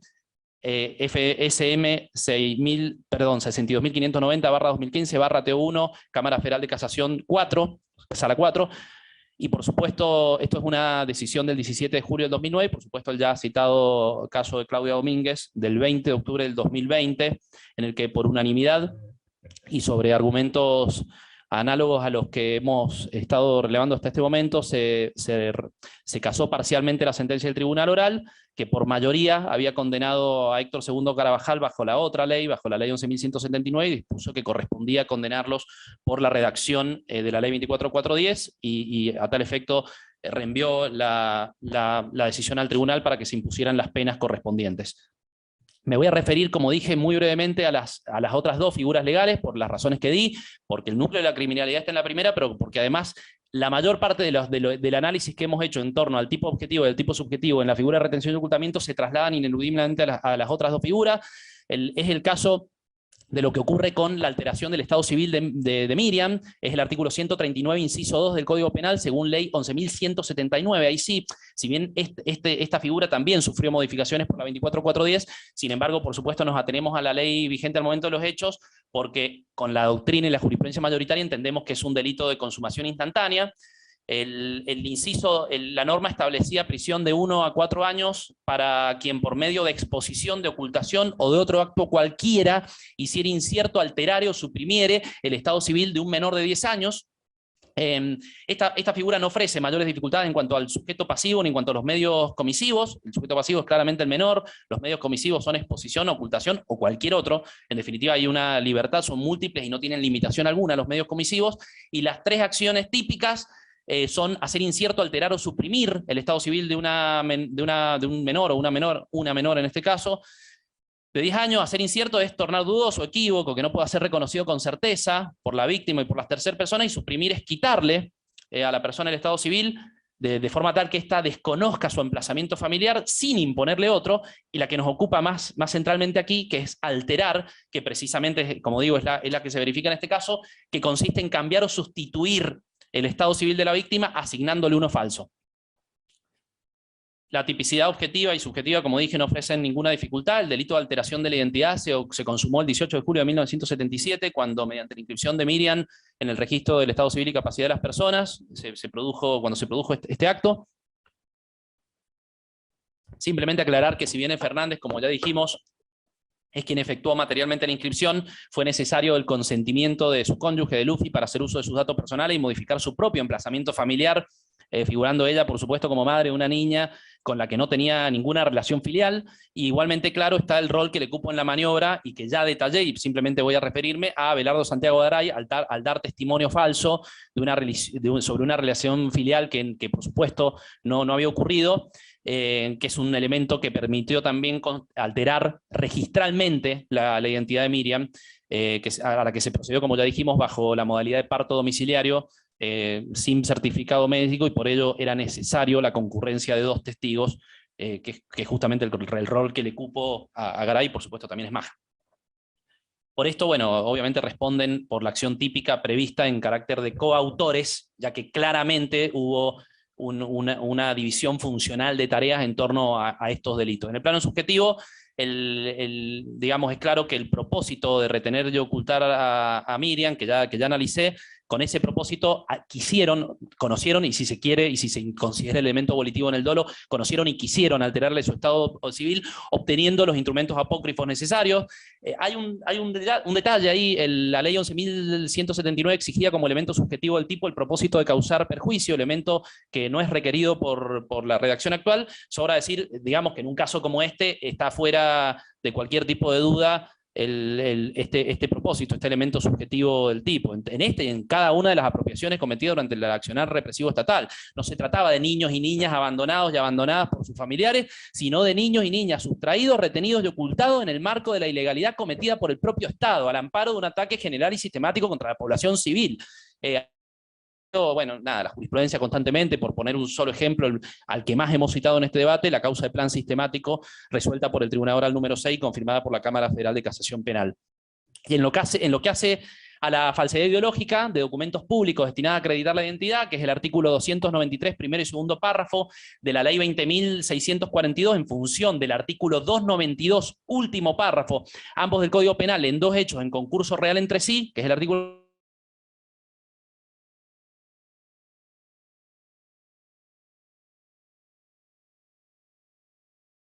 público, declaraciones falsas concernientes a un hecho que el documento debía probar, de modo que pudiera resultar perjuicio. Esto establecía la norma. Y el segundo párrafo agravaba, que fue agregado por la ley 20.642, también aplicable porque es una ley del 25 de enero de 1974, y por lo tanto previa a la comisión de los hechos, establecía un tipo agravado cuando se trataba de documentos destinados a acreditar la identidad de las personas. La ley 24.410, como dije, modificó, al igual que la norma anterior, este artículo. No obstante, no tiene incidencia por ser, al igual que el anterior, un delito de carácter instantáneo, que se perfeccionó en este caso en el momento en que el instrumento, conteniendo las declaraciones falsas, con sus firmas, con las firmas y sellos, se llevó a cabo. Las conductas típicas previstas por este artículo son, como dijimos, las de insertar o hacer insertar declaraciones. Es que tuve un fallo de internet, disculpe doctor, pero Perdón, sí, no hay problema. En el momento en que empezó con la falsedad ideológica me perdí. ¿Me podría repetir?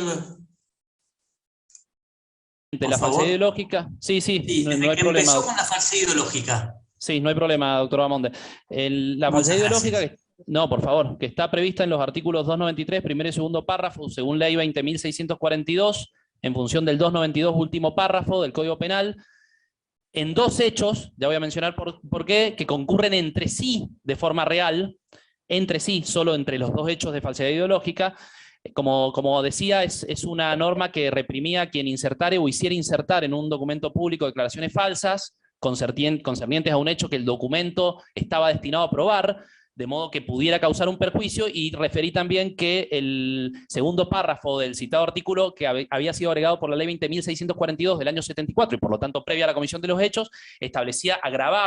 como un tipo agravado cuando estos documentos estaban destinados a acreditar la identidad de las personas, que es justamente lo que ocurre aquí, por supuesto. Omito que la ley 24.410 modificó esto, pero no tiene incidencia por ser un delito de carácter instantáneo. Las conductas típicas, y en eso estaba, son las de insertar o hacer insertar. Insertar, únicamente puede insertar, por supuesto, el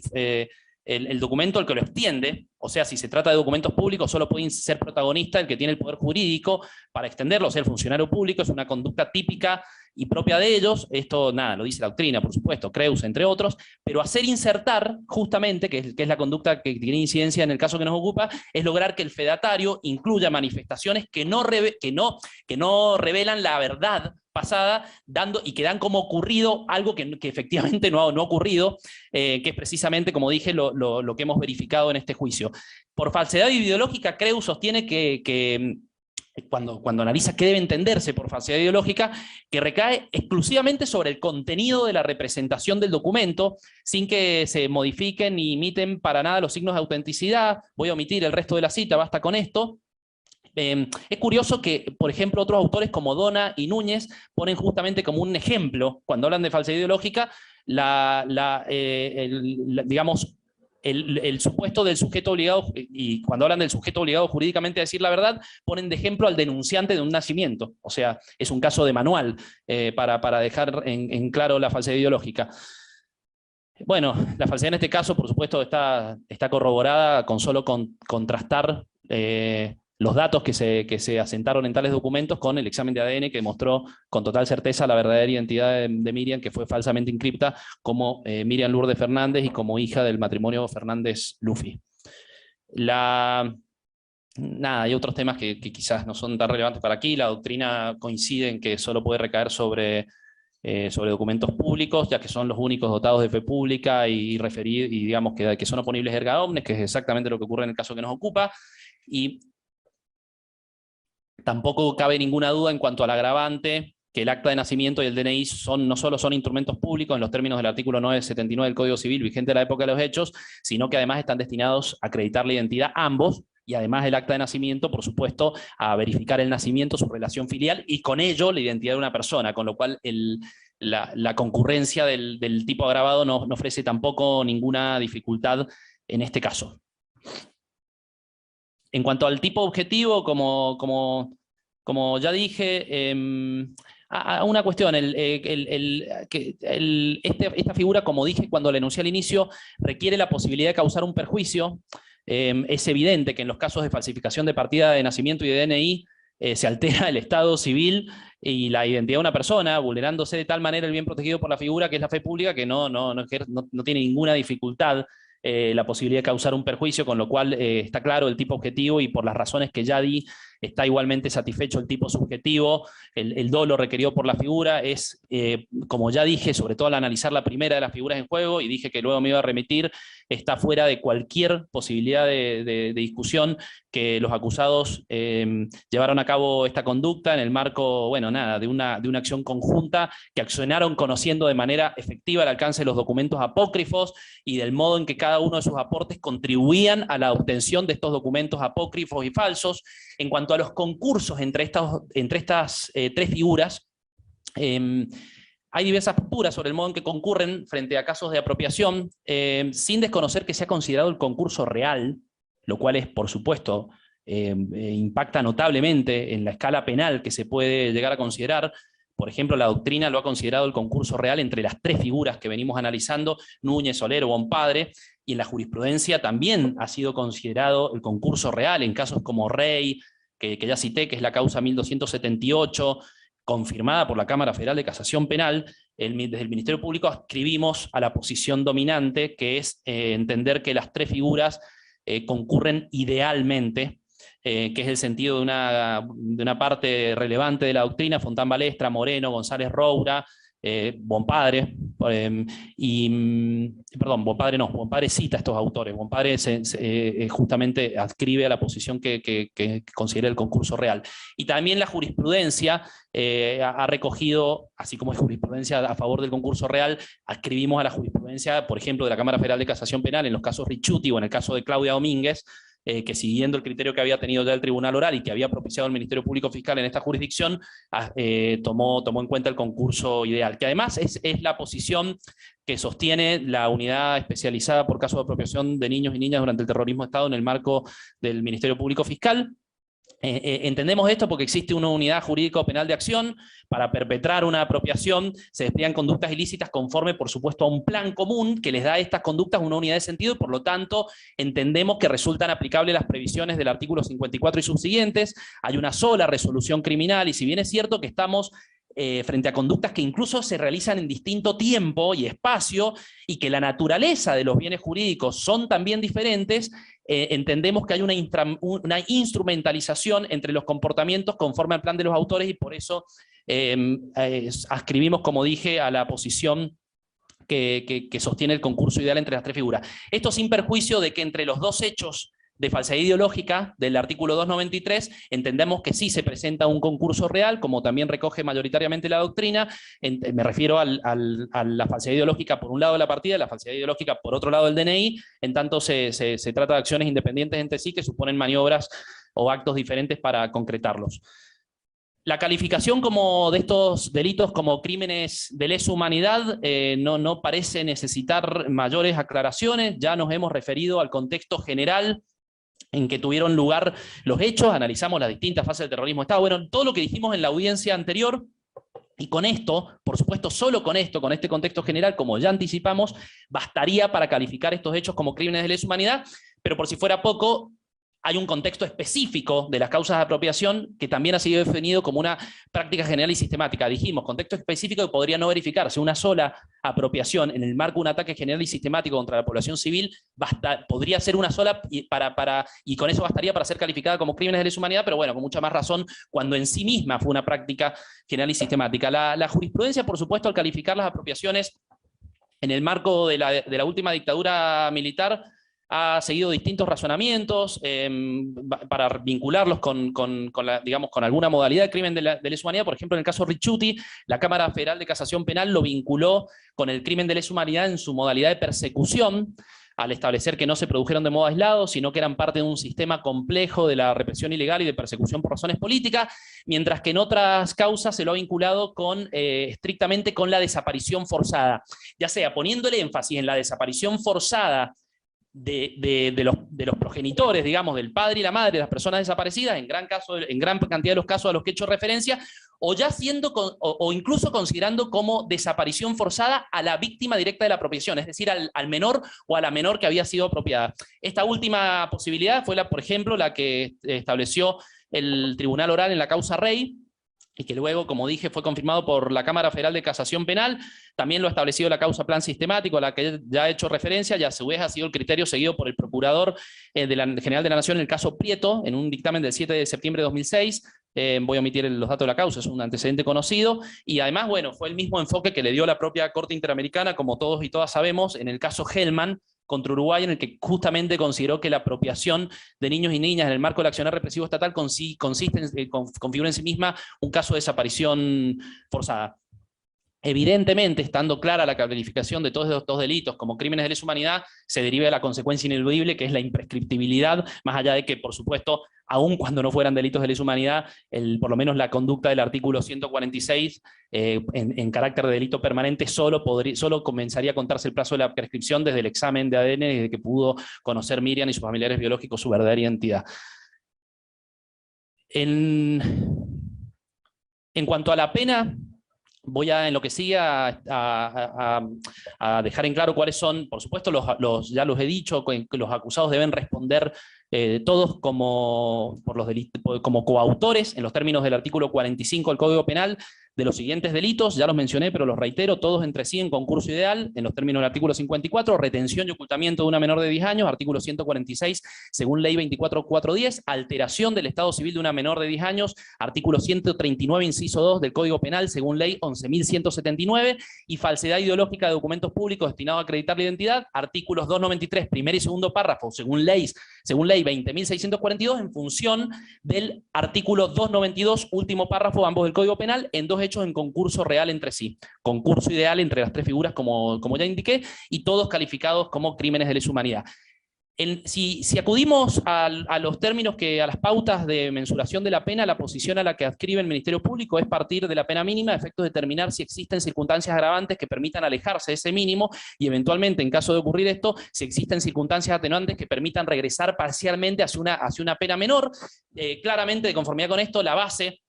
el punto de partida para considerar la determinación de la pena es el ilícito culpable, es decir, lo que nos conduce directamente, y así se lo ha establecido el Ministerio Público en los juicios anteriores, a la gravedad de los delitos atribuidos, precisamente en razón de que la relación entre el quantum de la pena y la gravedad se deriva del principio de culpabilidad por el hecho, por imposición y por mandato constitucional en el artículo 18 de la Constitución. En esta lógica, y tomando en cuenta estas premisas, el artículo 40 establece la necesidad de valorar estas circunstancias agravantes o particulares del caso, siguiendo las reglas del 41. Esta norma, a su vez, establece una serie de criterios generales, no enuncia un orden de prelación entre las circunstancias que detalla, ni establece el artículo 41 en qué proporción tampoco la presencia de cada una de ellas pueden influir en la determinación de la condena. Sin embargo, hay una serie de criterios que deben ponderarse y que entendemos están claros y son en los que nos estamos basando para pedir las penas que vamos a pedir, que responden al principio de hecho y al principio de culpabilidad. Y entonces en esta lógica vamos a tomar como punto de partida las pautas objetivas que surgen del inciso 1, por un lado, que son la naturaleza de la acción, los medios empleados para ejecutarla, la extensión del daño, a que ya nos hemos estado refiriendo, y del peligro causado, y también del inciso 2, que alude a la calidad de las personas, las circunstancias de tiempo, lugar y modo de producción de los hechos. Para todos los acusados corresponde valorar en primer término, por supuesto, como ya lo hemos establecido en los juicios anteriores, el hecho de que estos sucesos, de que estos delitos han sido calificados como crímenes de lesa humanidad. Solo consideración que son delitos de lesa humanidad, no son apropiaciones cometidas en el marco de cualquier otro contexto, son apropiaciones cometidas en el marco de crímenes de lesa humanidad, basta para alejarnos sustancialmente de la pena mínima, porque difícilmente, y esto es evidente, puede pensarse en un escenario de mayor gravedad en el que se puedan cometer estos delitos, ataque general y sistemático contra la población civil, con intervención del Estado, valiéndose de las estructuras estatales y frente a víctimas que están en una situación de absoluta indefensión frente al Estado. Entonces, esto claramente nos aleja sustancialmente de los mínimos. Pero además, por supuesto, como ya dije, este criterio de considerar a los crímenes de lesa humanidad como, digamos, en el término de las circunstancias agravantes, ya fue incluso recogido por la propia Cámara Federal de Casación Penal, al declarar nulas las penas impuestas en esta jurisdicción a alguno de los acusados en los autos 076M y acumulados, precisamente porque peticionábamos en esa causa que se considerara la gravedad del hecho al marco de la calificación como crímenes de lesa humanidad, lo cual no aparecía valorado, y por lo tanto la Cámara Federal de Casación Penal, frente a nuestro recurso de casación, ordenó valorar expresamente este criterio, con lo cual la jurisprudencia, por supuesto, nos confirma en lo que estamos solicitando. Pero además, bueno, ya dije que en esta lógica un elemento adicional es que la propia práctica de apropiaciones tuvo un carácter general y sistemático, con lo cual, por supuesto, funge también como en el análisis de las circunstancias agravantes. En definitiva, los tipos penales que estamos analizando, lo cual, por supuesto, es evidente para el tribunal, pueden ocurrir en contextos claramente menos graves. No estamos hablando de la falsificación de documentos de identidad de niños abandonados o retenciones y ocultamientos que han tenido lugar frente a sustracciones producidas por engaños y no por violencia. Estamos hablando de lo que acabo de decir, de la intervención de agentes estatales, de la intervención de la apropiación en el marco de ataque general y sistemático con todas las características que tuvo el accionar represivo estatal. Esta agravante, por supuesto, es decir, la calificación como crímenes de lesa humanidad y la consideración de la práctica general y sistemática específicamente de apropiaciones en este contexto, funciona para todos los acusados. Esto no significa que en el caso de Luffy tenga un menor nivel de intensidad. Es un agravante, claramente. Ella cometió también una apropiación en el marco de este contexto, no obstante entendemos que tiene un menor nivel de intensidad esta agravante por el hecho de que el nivel de representación que tuvo de este contexto, que claramente está acreditado, no tuvo, o por lo menos no está probado, que haya tenido el mismo nivel de desarrollo, profundidad y alcance que tuvo este conocimiento en los casos de Garay y Fernández. Para todos los acusados, por supuesto, valen también las consideraciones en torno a la calidad de las personas, léase a la pluralidad de víctimas que supone este delito, ya me refería a esto cuando aludía al carácter pluridefensivo, así que no voy a volver, y la situación de indefensión de María del Carmen y de Carlos al ser despojados ambos en cautiverios, situación en la que por supuesto se enmarca el resto de la maniobra delictiva que venimos analizando. También es necesario analizar como circunstancia agravante la infracción de múltiples normas que se verifica con el concurso ideal. Esto ya lo hizo el tribunal oral, este tribunal oral, en el juicio de Claudia Domínguez,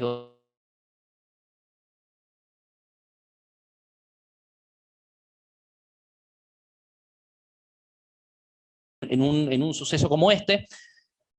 Bueno, y por supuesto, está fuera de discusión las circunstancias referidas a los medios comisivos y a las circunstancias de comisión. Para todos los acusados se debe considerar el tiempo por el cual prolongaron los delitos, particularmente la retención y el ocultamiento, más de 40 años prolongando la comisión de estos delitos. Esto, por supuesto, debe ser también tenido en cuenta, y para todos debe ser también tenido en cuenta la intervención plural. Estamos, como ya dijimos, más allá de los matices, en el ámbito de la coautoría funcional por división de tareas, en el marco de una acción conjunta que fue posible justamente merced a la intervención conjunta de todos los aquí acusados, sin perjuicio de que valoramos en esta agravante que rige para todos, un mayor nivel de intensidad en el caso de Fernández por haber sido el que tuvo el rol de hacer la declaración ante el registro civil. Entonces, bueno, tiene un mayor nivel de protagonismo en esta maniobra plural que los otros dos acusados. La extensión del daño. Hablar de la extensión del daño implica hablar de la relevancia que tiene el derecho a la identidad. La extensión del daño claramente es la contracara de la relevancia que tiene el derecho a la identidad. Es inabarcable en un alegato poder hablar de cuál es la relevancia del derecho a la identidad, así que voy a decir solamente algunas cuestiones muy puntuales. La Corte IDH, la Corte Interamericana de Derechos Humanos, en el fallo Hellman, expresó que si bien el derecho a la identidad no se encontraba expresamente contemplado en la Convención, surgía de lo dispuesto por el artículo 8, podía surgir entre otros de otras normas del artículo 8 de la Convención sobre Derechos del Niño, y lo conceptualizó la Corte Interamericana como el conjunto de atributos y características que permiten la individualización de una persona en la sociedad, y en tal sentido comprende varios otros derechos. ¿Por qué insisto con esto? Porque bueno, la contracara de la dimensión de este derecho es la extensión del daño que provoca este delito, y que lo hemos visto en primera persona con la declaración de Miriam y con la declaración de Maxi, a lo que yo me refería al inicio de mis alegatos, y el dolor expresado por ambos. En la Constitución, por supuesto, el derecho a la identidad está en el ámbito de los derechos implícitos del artículo 33 y de los tratados internacionales, y la propia ley 24410, que tanta incidencia ha tenido en los delitos que hemos visto, particularmente en la retención y el ocultamiento, en los delitos que hemos visto en el ámbito del artículo 146, directamente incorporó como nomen juris del capítulo 2, el título 4, la supresión y suposición del Estado civil bajo el título 2 y de la identidad, incorporándolo expresamente como bien jurídico protegido, y a nivel jurisprudencial, por supuesto, la Corte Suprema se ha referido a esto en casos como Vázquez Ferrao o Altieri Rugnone de Prieto, a los que ya he hecho referencia. De tal relevancia es el derecho a la identidad, y tan brutal fue su vulneración en el marco del accionar represivo, específicamente al amparo de las apropiaciones llevadas a cabo en el accionar represivo estatal, que la propia Asamblea General de Naciones Unidas, a partir del aporte de Abuelas de Plaza de Mayo, querellante en este juicio, incluyó en la Convención Internacional de los Derechos del Niño, y que está incorporada a nuestra legislación mediante ley 23.849, diversas normas, precisamente que tienen relación con la célebre y tristemente célebre experiencia argentina en el marco de las apropiaciones. Me refiero a los artículos 7, 8 y 9 que voy a omitir, y que son conocidos justamente como artículos argentinos en el marco de esa. Este es el nivel de relevancia que tiene el derecho a la identidad, y este es el nivel de brutalidad en la violación de este derecho que tuvo la apropiación cometida en el marco del accionar represivo estatal, entre ellas, por supuesto, la que aquí nos ocupa. Y si con esto podría bastar para dimensionar el daño, en este juicio hemos, como dije, asistido directamente a la dimensión de ese daño con el sufrimiento de sus familiares. Cuando escuchamos a María del Carmen, cuando escuchamos a los familiares, de María del Carmen y de Carlos Poblete, en el caso de los primeros, y de los propios María del Carmen y de Carlos, ¿no? Basta con pensar las condiciones de cautiverio en las que fueron sometidos a sabiendas de que su hijo o hija iba a ser despojado de sus manos, luego seguramente de ser ellos asesinados tal como ocurrió. Y en el caso de los familiares biológicos hemos visto el daño a través de la declaración de sus tías, pero además la propia declaración de la licenciada Loyudice nos brindó algunas pautas para ordenar este daño. Diferenció esto de las adopciones, que es algo muy importante, porque dijo que en una adopción los genitores renuncian a la función materna y paterna, mientras que en la apropiación esa función, lo cual es evidente, pero es interesante ponerlo en términos más técnicos, les es arrancada. Habló del dolor por lo no vivido, habló de que los familiares sufren también porque la persona buscada viene con una historia que no es la propia, lo que también hemos visto en este juicio. Y el daño sobre Miriam. El daño sobre Miriam, como dije recién, lo pusimos en valor y por supuesto empatizando con ese daño al inicio de nuestra intervención. El daño fue expresado por ella misma, más allá de que no, digamos, entendemos, y ojalá así sea, que en algún momento pueda ubicar dónde está la causa de tanto daño, pero claramente el daño está más que claro, y la declaración de Loyudice también nos da algunas pautas adicionales para interpretar mejor ese daño. Ella habló de la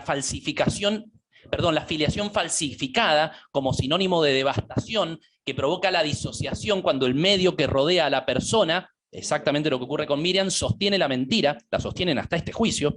La retención del nombre, dijo Loyudice, como una resistencia al inconsciente a la apropiación, bueno, el aplastamiento de la subjetividad, y una serie de indicadores. Habló de la culpa por sentir que son responsables las personas apropiadas del delito cometido por otros, y señaló Loyudice algo que es muy interesante para dimensionar el daño, que es que los perpetradores, al no facilitar la restitución de la identidad mediante información verdadera, exactamente lo que ocurre en este caso, trasladan la culpa de los procesos judiciales a las víctimas. Trasladan la culpa a las víctimas. Bueno, en definitiva, voy a avanzar con los criterios. Está fuera de discusión, por supuesto, la extensión y la dimensión del daño que tiene este delito. Y finalmente, en los casos de Garay y Fernández se toma en cuenta su condición de funcionarios públicos. Valga aclarar que la calidad de funcionario público no ha sido considerada como el legislador como una agravante específica de estos delitos, por lo tanto no hay objeción alguna en los términos de la doble valoración para considerarlo en los términos de los artículos 40 y 41,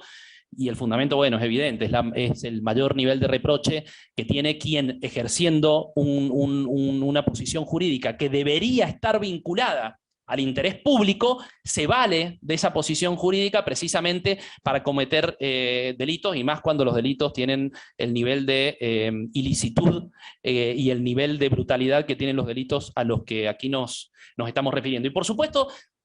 si vamos a las pautas,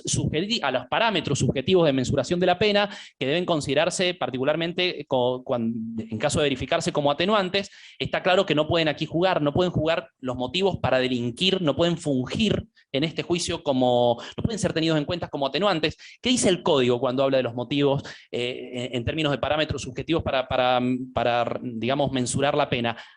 ¿A qué motivo se refiere cuando el Código está pensando en estos como atenuantes?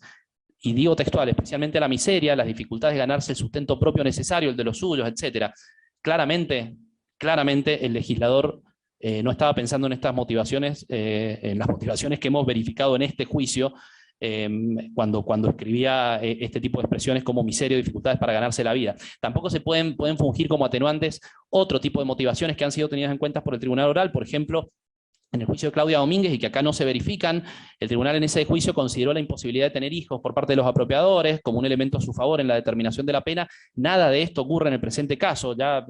sabemos que el matrimonio Fernández-Luffy tenía muchos hijos, y además Fernández dijo en su declaración: no me hacía falta apropiarme de una niña. O sea, no hay ningún margen para la consideración de ninguna motivación en el plano subjetivo que pueda fungir como atenuante. Por supuesto, después del análisis que hemos hecho de las declaraciones indagatorias, cualquier atisbo de intento de procurar que en la motivación pudiera haber un fin altruista vinculado con una niña que presuntamente necesitaba protección, se cae a pedazos. O sea que por supuesto, ninguna motivación más allá del intento defensista de los acusados en tal sentido puede prosperar en este juicio, y por las mismas razones tampoco una motivación de esta característica puede prosperar en el caso de Luffy, que esta sería la mejor hipótesis, y que se cae a pedazos precisamente por todo el análisis que venimos haciendo, particularmente al referirnos al tipo subjetivo en cada una de estas figuras.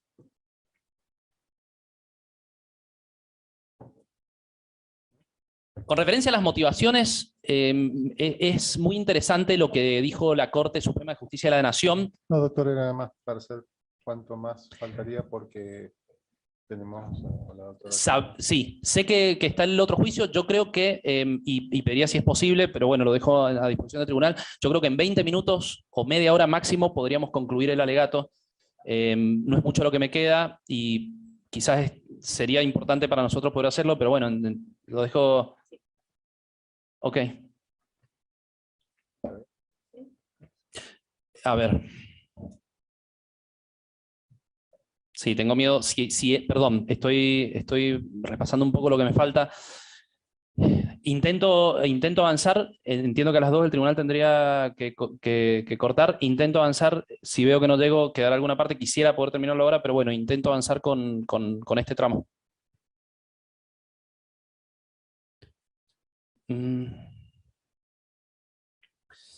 Bueno, decía que cierro este tramo vinculado a las razones por las que ninguna motivación puede fungir en este caso como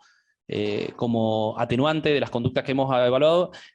con las palabras de la propia Corte Suprema de Justicia de la Nación, los votos de Lorenzetti y Zaffaroni, que dijo que la creatividad tan perversa de esta decisión hace difícil la comprensión misma de su motivación y por ende de la dinámica criminal de los hechos. Puede pensarse en una tentativa incluso de eliminar la memoria de las víctimas. Bueno,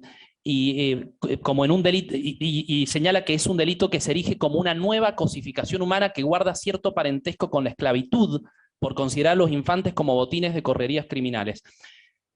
A partir de ello, a Armando Osvaldo Fernández Miranda, por la cantidad y la seriedad de los agravantes que he señalado, y en tanto no registra ningún atenuante que pueda valorarse en su favor, vamos a pedir, por supuesto, la pena máxima de la escala penal aplicable, es decir, la pena de 15 años de prisión. En el caso de Abelardo Santiago Garay, que tampoco registra ningún atenuante, pero se han considerado al menos un agravante de menor intensidad con relación a Fernández, al evaluar las circunstancias de comisión en el marco de aquella intervención plural que supuso la maniobra delictiva inicial, por el mayor protagonismo que tuvo Fernández al ser el declarante en aquella inscripción, de la cual, por supuesto, Garay no deja de ser coautor en el marco de la división de tareas. Vamos a pedir una pena de 13 años de prisión, y para Iris Yolanda Lufi,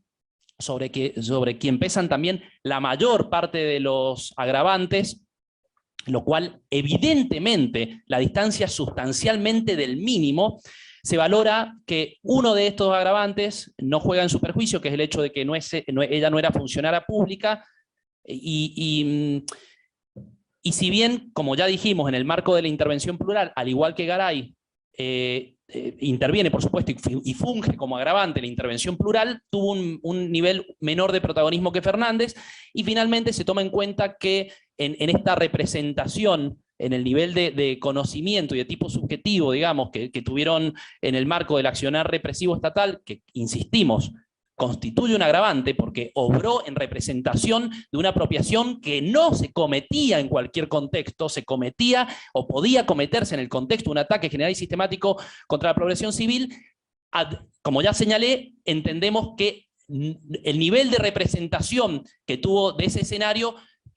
no está probado que sea el mismo, con el mismo nivel de alcance y de profundidad que tuvieron Garay y Fernández, y por lo tanto, de nuevo, es un agravante, pero de menor intensidad que en el caso de los otros dos acusados, y por lo tanto solicitamos una pena de 10 años para Iris Yolanda Lufi. En todos los casos, inhabilitación absoluta y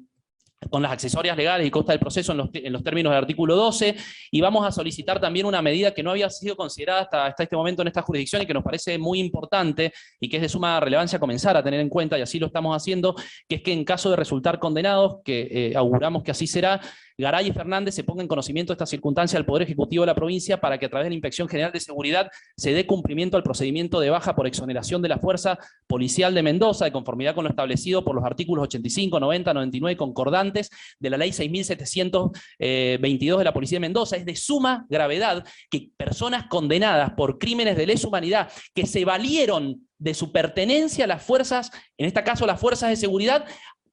justamente para llevar a cabo los delitos que cometieron, preserven el Estado policial. Y si bien Garay y Fernández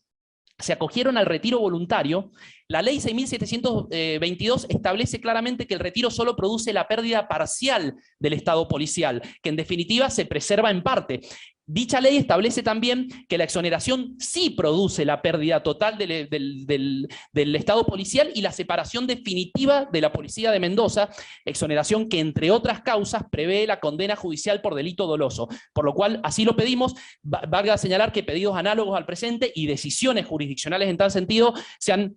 adoptado en otros tribunales del país. Simplemente cito algunos casos recientes para que sirvan de referencia al tribunal. Es el caso del Tribunal Oral Federal número 4 de San Martín, en su veredicto muy reciente de 1 de octubre del año 2021 en la causa Contraofensiva 2, en la que se notificó en ese caso al Ministerio de Defensa, por supuesto, porque eran integrantes de las Fuerzas Armadas, y también es el caso del Tribunal Oral de Mar del Plata en los autos FMP 33005664/10/2012 en su reciente veredicto del 4 de octubre del 2021. Por último, vamos a solicitar una serie de medidas de reparación, en el mismo sentido que lo hemos hecho en juicios anteriores. La relevancia de las medidas de reparación en causas vinculadas con crímenes de lesa humanidad, que son evidentes, digo, tanto la reparación como los aspectos simbólicos que se expresan en las sentencias judiciales referidas a estos procesos, por supuesto, exceden lo estrictamente punitivo.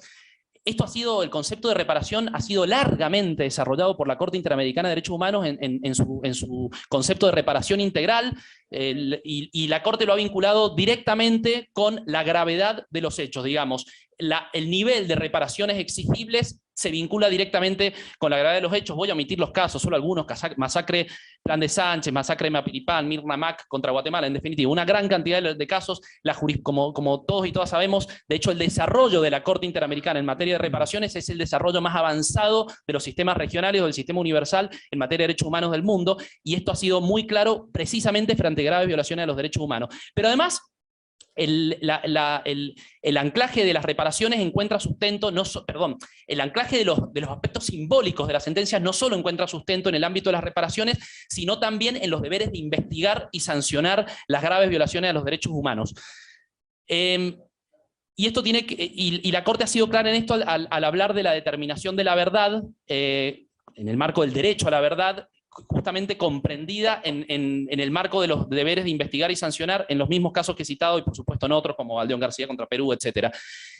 Y todo este desarrollo realizado por el sistema interamericano es, por supuesto, vinculante para los tribunales nacionales. Es vinculante en función de un principio ya conocido, que es el control de convencionalidad. Como es sabido, al momento de adoptar cualquier decisión jurisdiccional, los operadores y operadoras de justicia tienen el deber de ajustarse a los términos de la Convención Americana y también a los términos de la interpretación que de la Convención Americana han hecho los órganos del sistema, la Comisión y la Corte Interamericana de Derechos Humanos. Esto lo ha dicho la Corte Interamericana, por supuesto, en infinidad de casos. Cito simplemente al Monacida Arellano como ejemplo, trabajadores cesados del Congreso.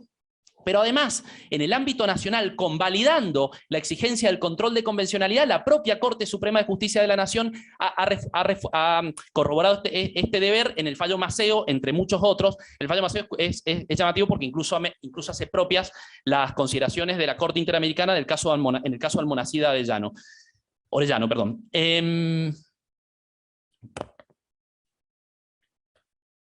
Y bueno, valga decir que ha sido la propia jurisprudencia local, incluso en esta jurisdicción, este tribunal oral, que ha recogido expresamente el valor simbólico que puede tener una sentencia judicial fuera del ámbito estrictamente punitivo. Así fue en los autos 125M y acumulados, en el cual, frente a una petición que se hizo desde el Ministerio Público Fiscal y también desde la querella, y precisamente en razón del carácter reparatorio, se declaró a todas las mujeres víctimas de violencia, a todas las mujeres alojadas en centros clandestinos de detención víctimas de violencia de género. El tribunal destacó el rol, al hacer esta declaración, destacó el rol que tenía una decisión judicial en este ámbito, en lo estrictamente referido a la construcción de sentido, al contenido simbólico que tienen estas declaraciones. ¿Cuáles son, entonces, con estas premisas, con este abordaje teórico, con este deber que entendemos tienen quienes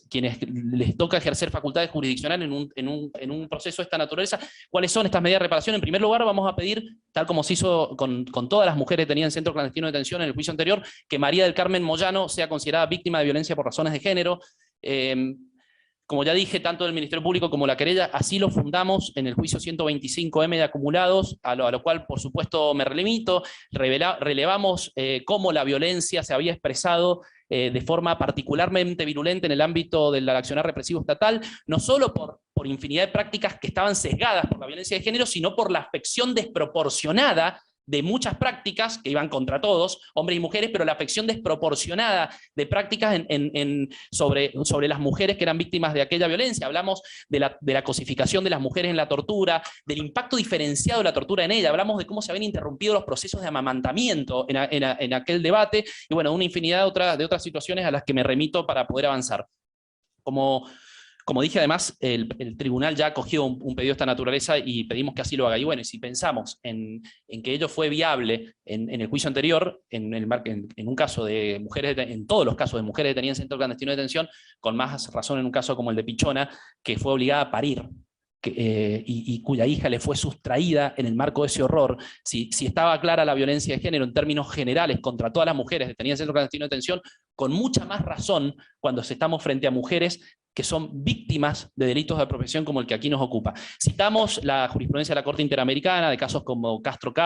que a su vez cita al comité de la CEDAW y establece cuáles son las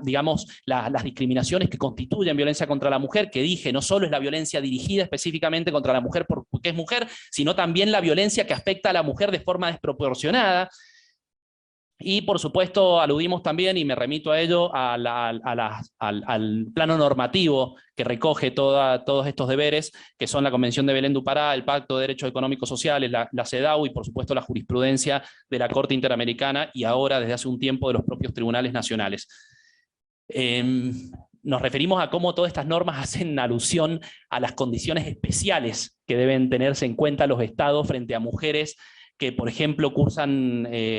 la lactancia o ante mujeres que cursan un embarazo, y recordábamos en aquel juicio la situación de Rosa Obrador, por ejemplo, en el juicio 125, que no había podido seguir amamantando producto de las circunstancias de las torturas a las que había sido sometida, o Vilma Rúpulo, que había atravesado recientemente un posembarazo y fue salvajemente torturada y golpeada en el vientre. Y en este debate, bueno, si trasladamos ese análisis acá, no podemos dejar de pensar en todos los casos de las mujeres detenidas y víctimas de apropiación en la ESMA, Ana Rubel, que tenía miedo de que la tortura afectara a la salud de su hijo por entonces nacer, Jorge Castro Rubel, y por supuesto y todas las demás mujeres embarazadas de la ESMA. Es tan evidente la violencia de género en estos casos que parece no necesitar mayores consideraciones. Además ha sido recogido, por supuesto, por todos los tribunales internacionales, también no solo en el ámbito del derecho internacional de los derechos humanos, sino en el ámbito del derecho penal internacional, a través de los tribunales ad hoc de Naciones Unidas, de Ruanda, de la Yugoslavia, de Sierra Leona, en casos como Akayesu, Celebisi, bueno, una gran cantidad de casos, y por supuesto trasladada al propio Estatuto de Roma normativamente,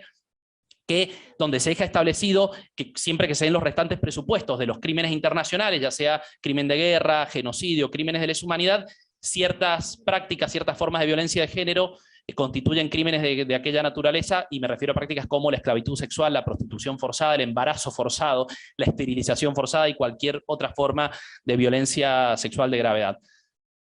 También dijimos que si había algo, y cierro con esto este tramo, si había algo para el aparato represivo estatal peor que un subversivo, era una subversiva, porque no podía tolerar el aparato represivo estatal que la mujer se convirtiera en un sujeto político, que abandonara el rol al que históricamente le había relegado el sistema heteropatriarcal y decidiera ejercer un espacio activo en la sociedad y en la política. Entonces el Estado claramente dirigió su violencia virulenta contra las mujeres, y así lo recogió el Tribunal Oral.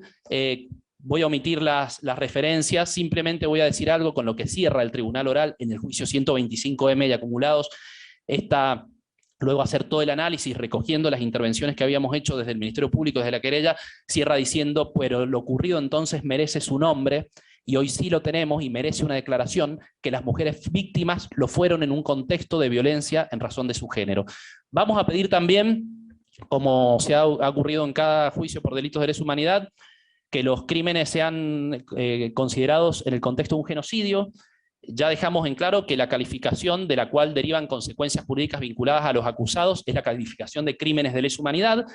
No obstante, entendemos que la calificación como genocidio tiene otros efectos que son sumamente relevantes justamente en el plano de lo simbólico, del derecho a la verdad y de la reparación, no solo para las víctimas y para la sociedad en su conjunto. Es algo que este tribunal ya ha tenido en cuenta en cada uno de los juicios en los que así lo ha considerado. E incluso así fue calificado también en el juicio por la apropiación de Claudia Domínguez, que también se calificó de este modo. Y además los cuestionamientos que las defensas han dirigido contra este tipo de calificación han sido descartados en esta jurisdicción por la Cámara Federal de Casación Penal. Por ejemplo, el juicio, en la sentencia de la casación contra el juicio, contra la sentencia del primer juicio de esta ciudad, en los autos 001M acumulados, en los que justamente la casación consideró que el hecho de haber calificado estos hechos como genocidio, en tanto no había derivado en consecuencias jurídicas contra los acusados, no podía ser cuestionado ante la Cámara Federal de Casación porque no tenía efectos punitivos, que es exactamente lo que estamos solicitando aquí, pero sí claramente, insistimos, tienen una relevancia superlativa en términos simbólicos en torno al derecho a la sociedad de saber lo que ocurrió, y en términos al derecho de las víctimas de que los delitos que padecieron sean calificados como lo que ocurrieron, como lo que realmente fueron. Por supuesto, no hay ninguna incompatibilidad entre calificar estos hechos como crímenes de lesa humanidad y tener en consideración que además fueron cometidos en el contexto de un genocidio. Ahí me aparto parcialmente de Daniel Feuerstein. Daniel Feuerstein en algunas de sus posicionamientos ha entendido, porque él le asigna a la calificación de crímenes de lesa humanidad, al ataque general y sistemático, un carácter ineludiblemente indiscriminado. Entonces él de algún modo se ha opuesto a la calificación de crímenes de lesa humanidad porque entiende que ahí son indiscriminados y en el genocidio están direccionados. Esto parte de un error conceptual. En realidad lo que la doctrina ha discutido en los crímenes de lesa humanidad es si debían tener ineludiblemente un componente discriminatorio. La doctrina mayoritaria y la jurisprudencia ha entendido que no, que el ataque general y sistemático no debe ineludiblemente tener un componente discriminatorio, pero por supuesto esto no significa que no pueda tenerlo, con lo cual no hay ninguna incompatibilidad con el genocidio. De hecho, una de las formas de crimen de lesa humanidad es el crimen de lesa humanidad por persecución, que evidentemente tiene un componente discriminatorio en esa modalidad, sí, dentro del tipo, pero en las demás modalidades, aunque no forma parte del tipo, puede existir, con lo cual el carácter discriminado, por decirle de algún modo, del ataque general y sistemático que tuvo lugar en la Argentina por razones políticas, no ofrece ninguna incompatibilidad con ser calificado como crimen de lesa humanidad, sin perjuicio de que también por estas razones puede ser calificado en el contexto de un genocidio. No quiero explayarme sobre esto, el tribunal ya lo conoce, ya se sabe que los grupos políticos no están expresamente considerados en la Convención del 48 y tampoco en el Estatuto de Roma. Sin embargo, la construcción jurisprudencial y doctrinaria ha sido la de entender que el exterminio por razones políticas ha significado el exterminio parcial de un grupo nacional que como tal sí está considerado entre los grupos protegidos frente a la figura del genocidio. Y por supuesto, no habiendo consecuencias punitivas ni ningún tipo de consecuencia jurídica en perjuicio de los acusados,